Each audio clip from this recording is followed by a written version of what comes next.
La Russie va expulser 36 diplomates européens, annonce cet après-midi du ministère des Affaires étrangères russe. Et quand vous voyez ce qui se passe dans le Donbass, plus que jamais, il est nécessaire d'arrêter les importations de pétrole venues de Russie. Donc le président de la République le dit depuis des semaines. C'est ce qui se prépare, monsieur le ministre ? Mais bien sûr que c'est ce que nous préparons, je ne le cache pas.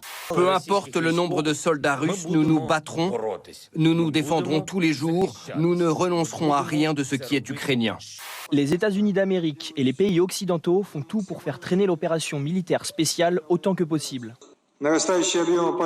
Le volume croissant des livraisons d'armes étrangères démontre clairement leurs intentions de provoquer le régime de Kiev pour qu'il se batte jusqu'au dernier Ukrainien debout.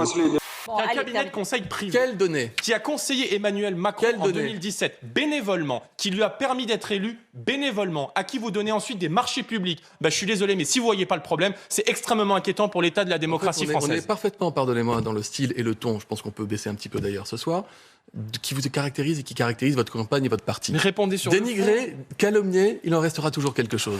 C'est une famille, un clan, qui depuis 8 élections présidentielles défend les mêmes idées. On a changé parfois la façade pour les rendre plus acceptables ou aller chercher plus large. Mais attendez, quand je dis ça, ça n'est ni de l'agressivité, ni du mépris. Non, mais évidemment qu'on n'est pas d'extrême droite. Si nous étions d'extrême droite, nous remettions en cause le Parlement, nous appellerions à la violence. Est-ce que vous nous avez vu faire ça ? Enfin, je veux dire, ça ne tient plus, mais vous voyez que vous continuez encore. C'est vrai que je suis un peu étonnée, mais je pense que c'est en réponse justement à cette diabolisation qui, à mon avis, ne fonctionne un peu que sur les plateaux télé et dans les élites.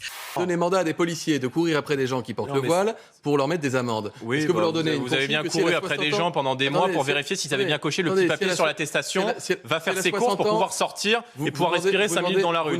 Et ça me rappelle une femme, je ne sais pas, les merveilleuses, elles sont toujours d'actualité, ces femmes, qui s'appellent le chat, la belette et le petit lapin. Là, il y a un chat qui s'appelle Ramina Grobis, un chat, dit La Fontaine, faisant la chatte-mythe. Ce chat, il est tout doux, tout gentil. Et quand ce pauvre petit lapin et cette pauvre belette arrivent jusqu'à lui, il les croque, il les mange. Bon, eh ben, c'est ça. Derrière Marine, il y a toujours un Le Pen. Il faut quand même le rappeler. Pour préparer le studio du débat, 200 techniciens travaillent déjà depuis 6 jours. 23 caméras, un plateau circulaire. C'est dans ce cadre que s'affronteront les deux candidats à l'élection présidentielle demain. 2 bureaux à 2,50 mètres de distance, l'un en face de l'autre.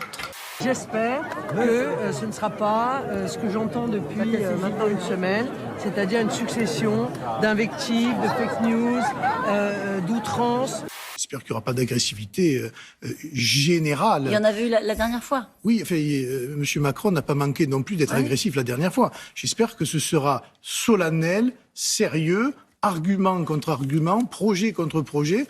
Ça n'est pas sérieux de regarder les Français en leur disant « vous n'aurez plus d'impôts, plus de taxes, plus de salaires, vous travaillerez moins longtemps ». Personne ne peut y croire. Mais parce que vous êtes crédible, vous ? Avec 600 milliards d'euros de dette. Marine Le Pen s'est mise au calme, chez elle, pour 2 jours de travail avec ses conseillers.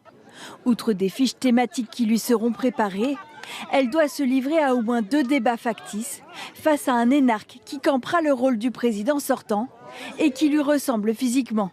Plusieurs lycées parisiens sont bloqués.